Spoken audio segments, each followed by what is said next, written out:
Penyampaian subuh ini ulun kepingin sampaikan satu hadis, tergolong hadisnya sahih dari Abdullah ibnu Umar.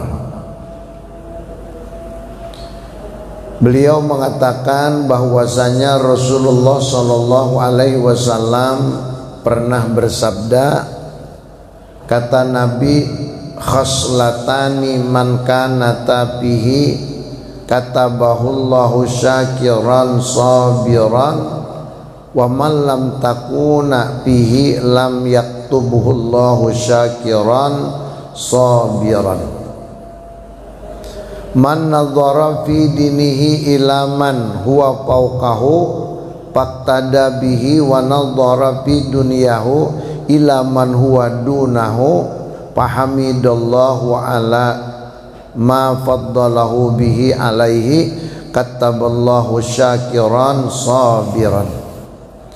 Wa man nadhara dinihi wa man nadhara fi dinihi ila man huwa dunahu wa nadhara fi dunyahu ila man huwa fawqahu fa asifa ala ma fatahu lam yaktubuhu Allahu syakiran wala sabiran au kama qala sallallahu alaihi wasallam. Ujar Nabi, khaslatani man kana fihi katabahullahu syakiran sabiran. Ada dua perkara yang jika kita berada pada diri seseorang, ada dua perkara yang jika berada pada diri seseorang, maka dia dicatat oleh Allah menjadi orang yang bersyukur serta orang yang sabar. Ada dua perkara, kata Nabi, yang apabila dua perkara itu ada pada dirinya, maka Allah mencatat dia sebagai orang yang bersyukur dan bersabar kepada Allah. Dan jika ada dua perkara, jika dua perkara itu tidak ada pada diri seseorang, maka Allah tidak akan mencatat dia sebagai orang yang bersyukur serta orang yang bersabar. Nah, lalu yang jadi pertanyaan, dua perkara itu yang mana? Yakni barang siapa yang dalam hal agama melihat kepada orang yang lebih tinggi daripadanya, lalu dia mengikuti orang tersebut. Ini satu perkara, ya. Perkara yang pertama adalah apabila seseorang dalam hal agama melihat kepada orang yang lebih tinggi daripadanya, lalu dia mengikuti orang tersebut, maka orang ini menjadi orang yang dicatat oleh Allah sebagai hamba yang bersyukur dan hamba yang sabar. Nah, kemudian yang kedua, man nadhara fi dinihi ila man huwa fawqahu faqtadabi wa nadhara fi dunyahu ila man huwa dunahu fahamidallahu ala ma faddalahu bihi kataballahu syakiran sabiran. Wa man nadhara fi dinihi ila man huwa dunahu wa nadhara fi dunyahu ila man huwa fawqahu fa asifa alama patahu lam yaktubuhu syakiran wala sabiran. Nah, sebaliknya kata Rasul, barang siapa yang di dalam hal agamanya lalu dia melihat orang yang lebih rendah daripadanya, dan di dalam hal dunia dia melihat orang yang lebih tinggi daripadanya, lalu dia menyesali apa-apa yang tidak ada padanya, maka Allah tidak akan mencatat dia sebagai orang yang bersyukur serta bersabar. Hadis ini mencakup segala kebaikan. Ada dua perkara yang harus kita pahami ya. Ketika dua perkara ini kita pahami, niscaya ada satu warning, perhatian ya. Maksudnya kita akan berpikir dua kali kalau sudah mau melakukan hal tersebut. Setidak-tidaknya ada kendali atau ada rem di dalam kehidupan kita. Pertama kata Nabi, barang siapa yang melihat perkara agama kepada orang yang ada di atasnya. Bila melihat orang alim nang ilmunya tinggi, Masya Allah, kaguminya dan kepingin menuruti lah. Bila melihat tuh orang yang lebih tinggi daripada kita agamanya, lalunya kepingin seperti itu lalu menuruti.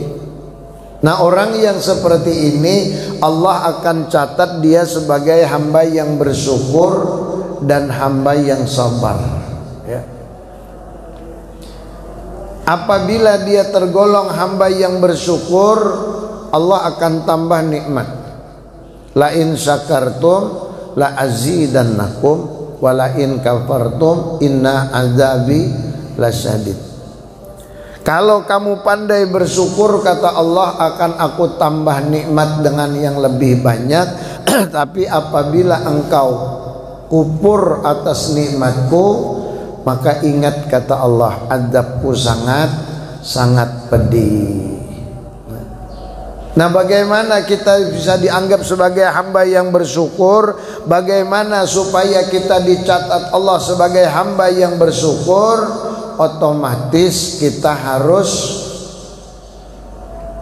mampu menjadikan diri kita sebagai hamba yang takwa kepada Allah. Melihat orang-orang yang lebih di atas, terutama perkara agama, dia ikuti orang yang di atasnya, meskipun dia sudah paham tentang agama. Lu ambil contoh, meskipun kita ini sudah sholat, kita sudah puasa, kita sudah mengeluarkan sedekah, mengeluarkan zakat ya. Tetapi tidak puas hanya sampai di situ.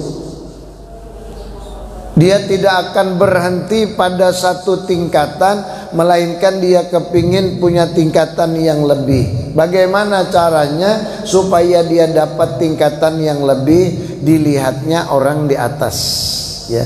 Maksudnya orang yang lebih dari dia. Contoh sederhana, mohon maaf kalau saya mendengar Ustadz Abdul Somad ceramah, rasanya kita halus benar Pak. Nah, apalagi kalau sudah saya mendengar ceramahnya Ustadz Adi Hidayat, Masya Allah, nah asalnya di ujungnya ini aja ya. Padahal kita juga menyampaikan ayat, kita juga sudah baca kitab, kita juga sudah menyampaikan tausiah di mana-mana, tapi begitu melihat mereka itu, Masya Allah, halus rasanya Pak. Kenapa? Dia paham sepenuhnya, bicara tentang Al-Quran dia menguasai Pak. Dari ayatnya, dari surahnya, dari barisnya, bahkan susunan-susunan ayatnya dia paham. Lalu tafsirnya, asbabun nuzulnya, semua dia paham. Begitu pula hadis-hadis Nabi, begitu dia sampaikan hadis dari sanadnya, matannya, perawinya, kemudian asbabul wurudnya, semua dia paham. Ketika berbicara hukum, produknya dari mana, ambilannya dari mana, semua ayat-ayatnya dia ngerti. Nyaman kita mendengarnya, kepingin rasanya seperti itu, maka terpaculah kita untuk mempelajari hal-hal yang berkaitan dengan apa yang beliau sampaikan. Sering ulun buka Pak. Nah, ini satu contoh sederhana bahwasanya perkara agama, kata Nabi, lihat orang yang di atas, jangan melihat yang di bawah. Nah, Begitu kita dituntut untuk melakukan hal yang baik, disuruh seperti orang lain, seperti orang yang di atas kita, apa jawabannya? Si anu tupang,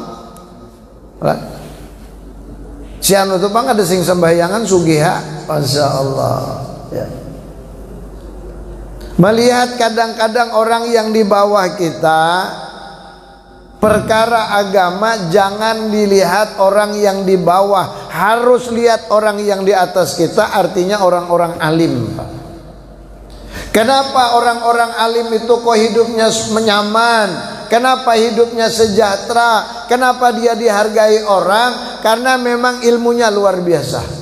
Ya. Tapi kalau kita turuti orang-orang yang berada di bawah, wa man nadzara fi dinihi ila man fawqahu faqtada bihi wa nadzara fi dunyahu ila man hudunahu fahamidallahu ala ma fadalahu bihi alaih. Ya. Apabila dia memandang sesuatu, memandang tentang agama itu orang di atasnya, lalu memandang dunia dilihatinya orang yang di bawahnya, maka dicatat sebagai hamba yang bersyukur, hamba yang sabar. Ya. Nah tapi sebaliknya, kalau yang dipandang urusan agama, yang dilihat orang yang di bawahnya, orang yang tidak ngerti apa-apa, dikawaninya biasanya cenderung, mohon maaf, akan berbuat maksiat.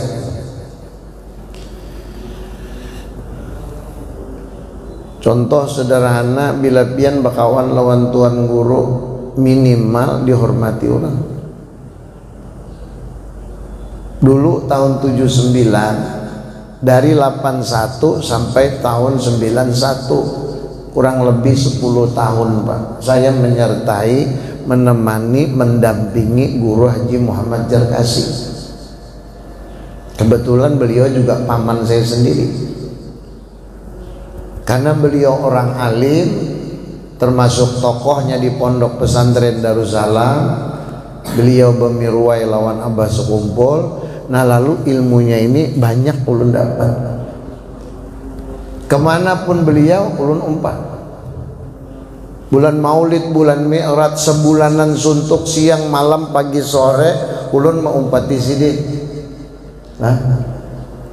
Nah dari situlah kita dapat gambaran, ternyata orang alim ini memang luar biasa. Lihat perbuatan beliau setiap hari, bagaimana cara beliau memahami ilmu, ulun perhatikan baik. Nah banyak yang dapat ulun ambil. Ya.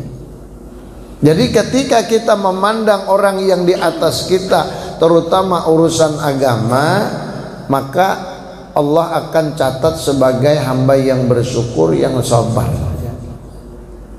Tetapi memandang dunia, orang yang di bawahnya, jangan memandang orang yang di atas kita kalau urusan dunia. Ya. Banyak Bapak Ibu, mohon maaf ya. Kalau kita lihat artis-artis itu di Jakarta, apalagi di luar negeri, kalau kita kepingin meniru mereka, mohon maaf, banyak yang melenceng Pak. Ya. Banyak yang melenceng. Saya tidak berani menghina siapapun, tapi ini kenyataan, realita yang ada. Banyak orang yang meniru orang-orang yang perkara duniawiyahnya di atas, lalu melenceng. Kenapa? Mereka mengatakan bahwa tidak boleh ketinggalan zaman, tidak boleh. Ya. Kalau apabila kita tidak ikut mereka, dia bilang katro, kampungan jarnya. Masya Allah, pakaian, lihat ya. Yang dia katakan modern, yang dia katakan mengikuti kemajuan zaman, kadang-kadang sudah keluar dari jalur agama. Nah kalau kita ikuti mereka, naudzubillah, Allah tidak akan catat sebagai hamba yang bersyukur. Ya. Banyak orang-orang yang kaya raya, orang-orang yang perkara dunianya sudah luar biasa, namun sangat disayangkan, harta dibuang percuma, dibawa poya-poya, kadang di dalamnya selalu maksiat yang terjadi. Ya. Pesta mereka. Kalau pestanya itu pesta dalam hal yang baik, tidak apa-apa. Tidak apa-apa Bapak Ibu. Ya. Tapi kalau sudah dia lakukan pesta karena hartanya banyak, lalu di dalamnya dimasukkan, disisipkan hal-hal maksiat, naudzubillah, tidak usah diikuti ya. Mereka adakan kenduri, mereka adakan resepsi, mereka adakan acara ya, besar-besaran, diundang berbagai macam. Akhirnya apa? Disuguhkan minuman-minuman keras, disuguhkan obat-obat terlarang, dikumpulkan laki-laki perempuan seakan-akan bebas ya.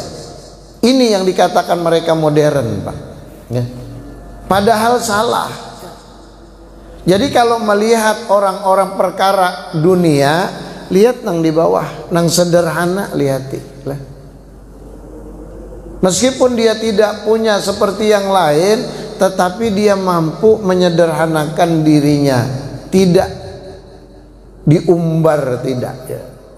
Tapi ada juga orang-orang kaya yang berhasil di dunia, ternyata akhiratnya juga luar biasa. Ada, cuman tak banyak, ujar Nabi, tak banyak orang-orang nang apabila melihat perkara dunia, melihat yang di atas, dia selalu terikut kepada hal-hal yang kadang tidak baik. Hadirin sekalian yang dimuliakan oleh Allah, ada satu contoh, saya punya keluarga, Pak. Ini realita ya. Karena dia mengikuti orang-orang hebat dalam hal dunia ya.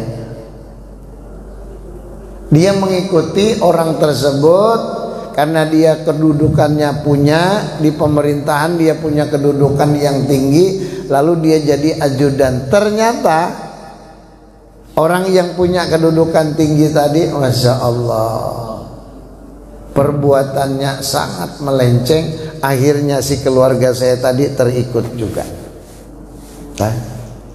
Obat umpatnya, bibinian asiknya, ujung-ujungnya orang tuanya yang sakit hati, untung tidak sempat parah betul, dikeluarkan dari tempat itu, berhenti jadi ajudannya, alhamdulillah bisa diluruskan. Ini artinya karena dia mengikuti itu. Kalau seandainya dia hidupnya sederhana, tidak gemerlap, tidak mewah seperti itu, mungkin dia bisa menahan ya. Tapi karena diberikan oleh Allah ujian, cobaan terhadap hal seperti itu, banyak yang tidak tahan. Makanya kata Nabi, waman nadhara fi dinihi ila man huwa dunahu wa nadhara fi dunyahu ila man huwa fawqahu fa asifa ala ma fatahu lam yaktubullahu syakiran wala sabiran. Dan barang siapa yang dalam hal agama dia melihat orang yang lebih rendah daripadanya, dan dalam hal dunia melihat orang yang lebih tinggi daripadanya, lalu dia menyesali apa yang tidak ada padanya, maka Allah tidak akan mencatatnya sebagai orang yang bersyukur dan sebagai orang yang sabar ya. Kesimpulannya, lihat kalau urusan agama, lihat orang yang di atas kita, turuti lah.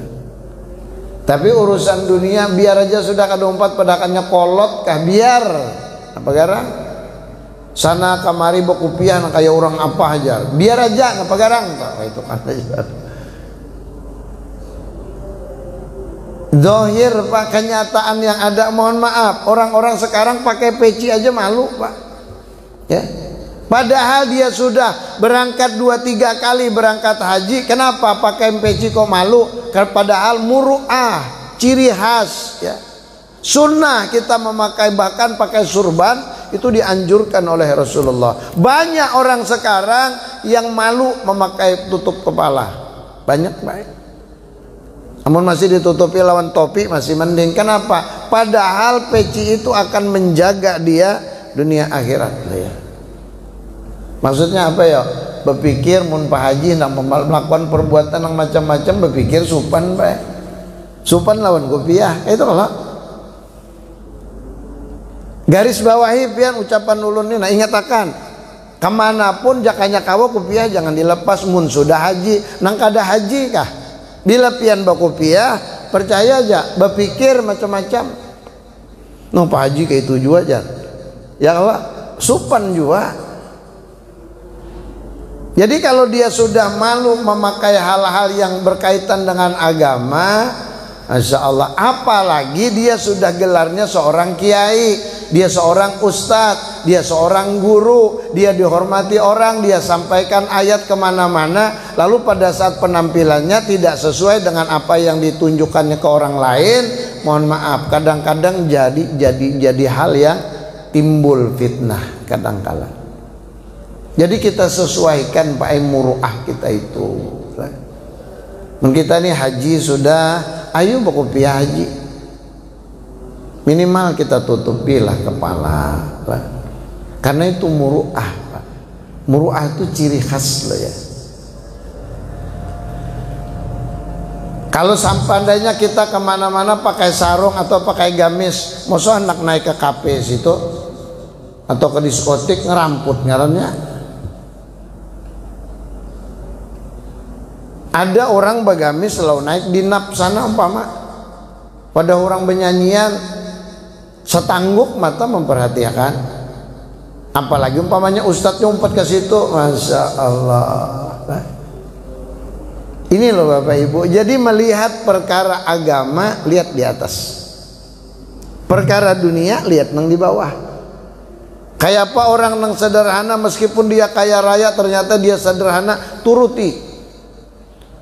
Dia orang yang hebat dalam hal agamanya, kita lihati, kita ikuti. Insya Allah kita akan dicatat Allah sebagai hamba yang bersyukur. Orang yang bersyukur, Allah akan tambah nikmat. Dia dicatat sebagai hamba Allah yang sabar. Kenapa? Karena dia tidak mengikuti hawa nafsu, melainkan dia mengikuti akal pikiran yang bagus dari hati yang bagus pula ya. Ini Pak harusnya.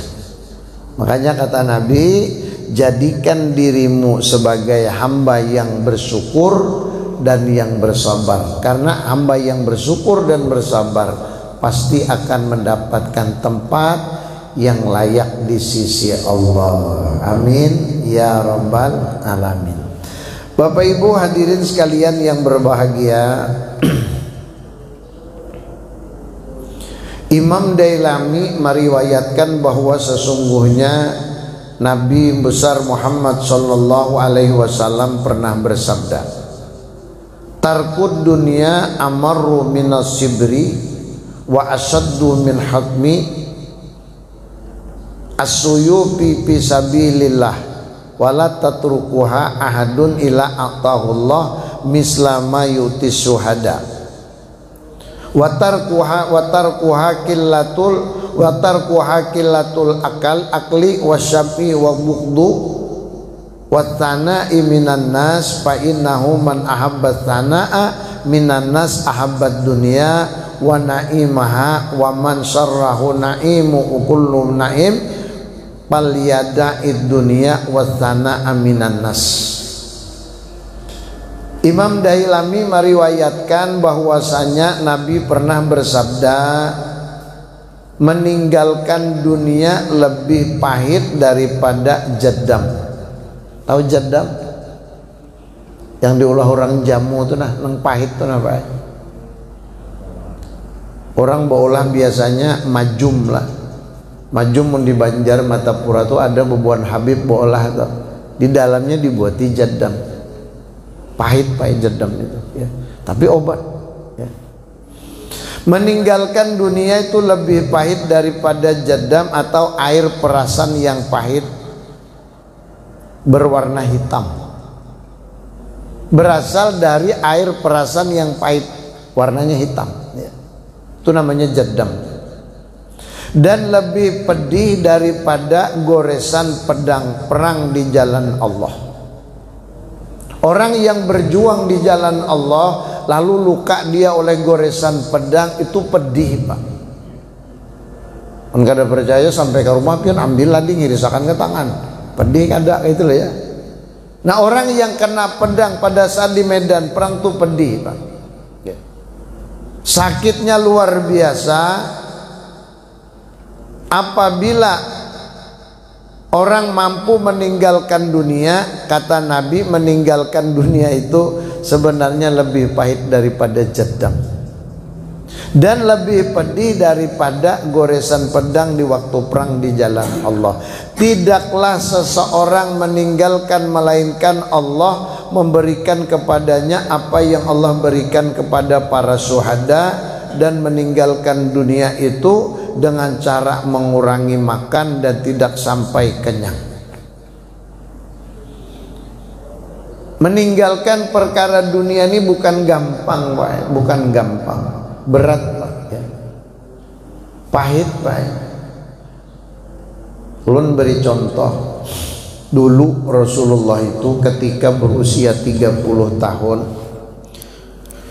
setelah beliau beristri dengan Sayyidatina Khadijah Al-Kubra, Rasulullah itu sering khalwat. Apa yang dimaksud dengan khalwat? Ulama mengatakan uzlah. Apa itu uzlah? Mengasingkan diri, meninggalkan keramaian dunia. Lalu dia menyendiri di suatu tempat yang sepi. Rasulullah memilih suatu tempat yang diberikan petunjuk oleh Allah, tidak lain di Jabal Nur, tepatnya di dalam gua Hira. Berapa jauhnya Jabal Nur dari Makkatul Mukarramah? Berapa jauhnya Jabal Nur dari Masjidil Haram? Kalau tidak salah ingat kurang lebih 17 km. 17 ke 27 kayak itulah. Maka ada pernah mengukur juga, ada pernah mendengar ujar sekitar 27 km dari Masjidil Haram. Rasulullah jalan kaki dari Masjidil Haram, dari dekat kelahiran beliau, dari Mekah itu ke Jabal Nur, jalan kaki, Pak. Lalu naik ke Gunung Nur, Jabal Nur, kurang lebih 2,5 kilometer. Tinggi, Pak, Jabal Nur itu. Alhamdulillah saya pernah naik 2 kali. Pernah berada di Gua Hira itu 2 kali. Rata-rata naiknya tuh 2 jam. 2 jam naiknya itu ya. Pokoknya jaka bahasa Inggris itu manggah tadi itu, Bang. Kalau kada himahnya kada kuat, kesungguhannya kada kuat, keinginan kita melihat di mana Rasulullah melakukan khalwat itu tidak kuat, tidak akan naik, Pak, ke atas, benar ya. Tapi karena kesungguhan hati, kepingin rasanya melihat di mana Rasulullah dulu menerima ayat pertama, di mana Rasulullah melakukan khulwat, di mana Rasulullah melakukan uzlah, Rasulullah mencari jati diri. Saya lihat ternyata dari Gua Hira tembus, Pak, kelihatan sebijian tuh Baitullah, kelihatan, Pak. Kalau cuaca terang tuh kelihatan tuh Baitullah. Pantas kalau Rasulullah memilih itu tempat. Nah, Rasulullah melakukan hal tersebut kenapa? Karena kepingin mencari jati diri supaya dekat dengan Allah. Akhirnya yang merupakan nafsu dilawan. Pahit, Pak. Berjalannya aja sudah jauh benar, naiknya pulang luar biasa, di situ pulang soranganan, apa nang dicari jati diri. Ini perkara yang berat. Melawan perkara dunia, meninggalkan dunia bukan perkara mudah. Sakit, Pak, pahit bujuran itu. Makanya ujar Nabi, lebih pahit daripada jedam dan lebih pedih daripada goresan pedang ya. Ini dilakukan oleh beliau. Kenapa beliau lakukan hal tersebut? Karena melihat kekacauan dunia pada saat itu, namanya zaman jahiliyah. Patung yang terbuat dari berhala yang terbuat daripada besi, patung yang terbuat dari batu, patung yang terbuat dari kayu, bahkan ada patung yang dibuat dari adonan untuk ada. Disembah, coba pikirkan baik-baik. Boneka diandang disembah, hapus semliur. Salahkah? Menurut Islam, menurut ajaran kita keliru. Kalau menurut mereka terserah. Nah kata Nabi, karena melihat kekacauan seperti itu, bahkan ada yang menganggap pada saat itu mereka beranggapan anak perempuan membawa sial, sehingga anak perempuan mereka bunuh. Lahir perempuan, bunuh. Kalau lahir perempuan ini membawa sial, bunuh aja sudah, matikan. Tapi kalau lahir laki-laki, alhamdulillah senang banget mereka ya. Berpesta mereka kadang-kala kalau lahir anak laki-laki. Tapi kalau lahir anak perempuan, dia katakan membawa sial, akhirnya dibunuh, Pak. Ini dahsyatnya zaman jahiliyah, zaman kebodohan ya. Zaman kada pintar. Tapi wayah ini ada lagi nang banget pada orang jahiliyah biar. Kalau orang jahiliyah tunggu lahir dulu. Ya. Ya kan? Kalau tunggu lahir, begitu lahir perempuan, bunuh. Kalau lahir laki-laki, enggak apa-apa, aman, biarkan ya. Sekarang enggak lagi nunggu lahir. Masih di dalam perut dibunuhnya sudah. Kenapa? Ini ada babah. Gara-gara guring ada bisa lawar. Gara-gara bezina lalu hamil. Nah, lalu dibunuhnya. Aborsi ngarannya lah. Kenapa? Ini orang jahiliyah modern, Pak. Ya. Kalau jahiliyah dulu tunggu lahir. Nah, perbuatan yang dilakukan oleh orang-orang jahiliyah, orang kafir Quraisy pada saat itu memicu Rasulullah untuk menghindarinya. Lalu Rasulullah uzlah. Rasulullah khalwat mencari tempat yang tenang, yang aman, yang tidak tercampur dengan perkara seperti itu. Akhirnya beliau dapat mandat penuh dari Allah, diangkat menjadi seorang Rasul. Nah, tambah berat lagi perjuangan Nabi ya. Makanya Nabi katakan meninggalkan dunia ini berat, Pak. Tidak usah deh meninggalkan dunia seperti Rasulullah, seperti para aulia.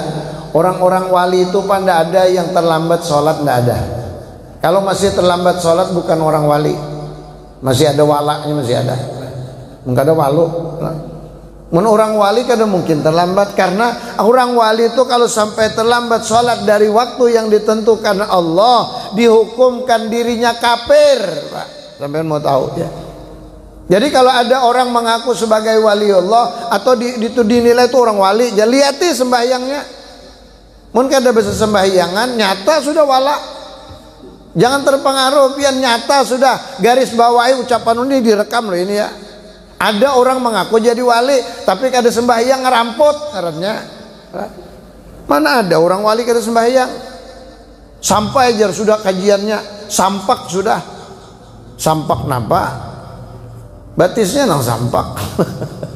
Ya Allah, banyak pengikutnya kadang-kala. Kenapa? Karena melihat kehebatan yang menyalahi adat. Kan usah pian aneh, kan usah madahkan wali, kalau sekedar menyalahi adat. Itu si pesulap merah tuh menyalahi adat, wali lainnya. Wallahu alam. Limbat tuh nah, kehebatannya banyak, Pak. Nang menyalahi adat lah. Berjalan di bara apinya enggak ada apa-apa. Wali lah. Wallahu alam. Nah. Jadi kalau melihat dari kehebatannya yang menyalahi adat, lalu dia beranggapan bahwa itu karamat, Masya Allah. Banyak nang terkecoh, Pak. Padahal istidraj, lanjuran dari Allah ya. Jadi sekali lagi kata Nabi, meninggalkan dunia itu lebih pahit daripada jedam, Pak. Dan lebih perih daripada goresan pedang. Nah, lalu yang paling gampang kita mengambil contoh sederhana. Ini tadi ini tadi biasanya nih penuh, Pak. Biasanya tuh ibu-ibu alhamdulillah 30 aja usianya lah. Biasanya beratus 30 aja lah, 30 ikong. Bertiga bibiniannya. Untung lakiannya banyak, Pak. Kenapa jadi sedikit orangnya? Hujan. Kenapa jadi sedikit orangnya? Dingin. Kenapa jadi sedikit orangnya? Nyaman belingkur di keguringan. Kadakawanya mengalahkan pahitnya dunia, kadakawa mengalahkan dinginnya, kadakawanya mengalahkan rasa ngantuknya, akhirnya kadakawa kalah berarti. Jadi meninggalkan perkara dunia untuk menuju akhirat, melakukan hal-hal yang diinginkan Allah itu berat Pak bagi orang-orang tertentu. Tapi bagi orang tertentu pula justru itu yang nikmat. Ada kepuasan tersendiri. Alhamdulillah di dalam kondisi cuaca yang dingin dia mampu masih melawan, maka dia menang, iblisnya kalah. Banyak nang kalah lawan iblisnya. Apa yuk kada sembahyang, amun tebangun masih sembahyang di rumah, alhamdulillah. Kada kawa ke masjid, kenapa? Alatnya kada ada, payung kebetulan anu hancur sudah payungnya, rusak sudah. Amun berhujan kada mungkin. Nah akhirnya apa? Dia tidak bisa ikut melakukan ibadah seperti biasa. Berarti dia masih ada kalahnya. Makanya kata Nabi, meninggalkan dunia pahit-pahit perlu perjuangan, perlu kesungguhan, perlu himmah. Kalau tanggung-tanggung tidak bisa.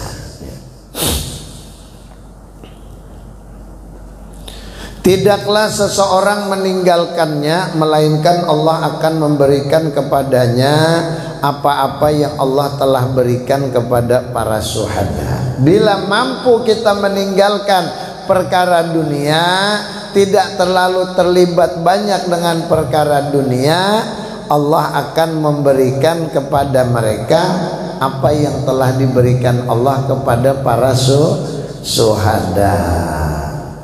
Syuhada itu apa yuk? Pertama, tidak dihisap Pak. Orang yang mati syahid di jalan Allah itu tidak ada hisap bagi mereka. Begitu masuk liang lahat, karena darahnya masih ada, kan orang yang mati syahid di medan perang itu tidak perlu dimandikan Pak, dibungkus dengan darah-darahnya sebagai tanda dia mati syahid. Begitu masuk liang lahat tidak ada pertanyaan. Begitu nanti dibangkit dari alam kubur, tidak ada hisap, langsung dia masuk surga. Orang syuhada ya. Makanya dulu berlomba mereka jadi mati syahid. Noh ini mati sakit Pak. Jadi mati syahid itu luar biasa. Nah diberikan oleh Allah kehormatan, kemuliaan kepada mereka, dan akan diberikan oleh Allah kemuliaan dan kelebihan itu kepada orang-orang yang mampu mengalahkan dunia. Jangan terlalu banyak pian melibatkan diri kepada perkara dunia, bingung seorang. Terlalu banyak cita-cita, terlalu tinggi angan-angan, terlalu panjang program, biasanya lupa di akhirat. Akhirnya apa? Umurnya yang tidak cukup. Ya, udah nyata-nyata pensiun. Berapa pensiun sekarang berapa? 68 umur, 2 tahun aja lagi habis sudah. Umpat pulang mencalon si julak. Ya Allah, mau urus diri seorang aja ngaleh, apalagi hendak mau urus orang banyak, hendak mau urus negara, hendak mau urus provinsi. Ya Allah, guring aja beliuran sudah hapus semliur. Ada sadarnya tuh nah lah. Harusnya mundiri sudah tua, begawi sebagai pegawai negeri, jurang ampi sudah diampi hurang. Arti pensiun tuh pian tahu lah, bahasa kasarnya ya diampi hurang. Kada layak banyak nang masih nang anum, nang anum pulang menggantiakan nang sudah tua tuh sadang, artinya urusan dunia sadang sudah dilapas mulai begamat. Nah tangan gitir-gitir sudah hendak jadi presiden, hapus semliur lah. Ini kenyataan Pak lah. Belum kada wani bandir, belum kada kenyataan. Lihat kita di kampung kita ini aja nah. Nang sudah umur 70, 75 masih mencalon jadi gubernur, masih mencalon jadi wali kota. Kasihan, mau urus diri seorang aja ngalih sudah. Nah, ini loh Bapak Ibu, kenapa? Dia tidak sadar-sadar. Coba bang serahkan kepada nang lebih muda. Masih banyak lagi nang pintar-pintar pada seorang, masih banyak. Dilarangkah orang tua mencalon? Tidak. Cuma najar Nabi nah lah. Mun hendak jadi orang yang hebat di mata Allah, jangan terlalu ulus dunia, mulai sudah lepas. Sedang sudah bila sudah pensiun, banting setir di masjid kan. Kemarin saya ngisi Pak di Spenda ya. Bapenda sekarang ya. Pendapatan daerah tapi yang provinsi bukan yang kota ya. Tapi yang pensiunannya alhamdulillah 4 orang jadi ketua masjid Pak. Ini kan tanda mereka pensiun ngurusin masjid rumah Allah. Sekilas saya tanya kenapa, maka ada lagi guru yang lain kita mau sudah para kilon, sudah dunia cukup sudah 68 tahun, 58 tahun. Cukup sudah guru aja. Nah, alhamdulillah artinya kan sadar tuh. Akhirnya jadi ketua masjid, jadi ketua langgar, mau urusi rumah Allah. Ini yang dimaksud ya. Nah, yang terakhir, barang siapa yang mampu meninggalkan dunia, sesungguhnya barang siapa yang ingin dipuji manusia, maka dia adalah orang yang mencintai dunia dan nikmat yang ada di dunia. Dan barang siapa yang ingin memperoleh segala kenikmatan, maka dia harus meninggalkan dunia dan pujian manusia. Berat nih Pak. Nah, kalau kita kepingin dipuji manusia, kita kepingin mendapatkan kenikmatan dunia, kejar tuh dunia. Tapi paling banter dia hanya dapat pujian dari manusia, disanjung oleh manusia. Di sisi Allah tidak ada nilai apapun ya. Nah, namun kalau seandainya kita kepingin memperoleh kenikmatan akhirat, harus mampu meninggalkan dunia dan pujian-pujian manusia.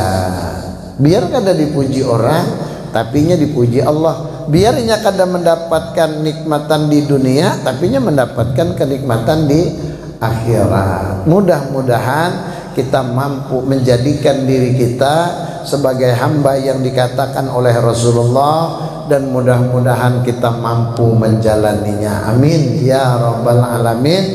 Bisirin Nabi wa alin Nabi wa bisiril Fatihah. Bismillahirrahmanirrahim. Alhamdulillahirabbil alamin arrahmanir rahim maliki yaumiddin. Iyyaka na'budu wa iyyaka nasta'in ihdinas siratal mustaqim siratal ladzina an'amta 'alaihim ghairil maghdubi 'alaihim waladdallin. Amin. Amin ya rabbal alamin. Bismillahirrahmanirrahim. Alhamdulillahirabbil alamin. Allahumma salli wa sallim wa barik ala sayyidina Muhammad wa ala alihi wa ashabihi ajma'in.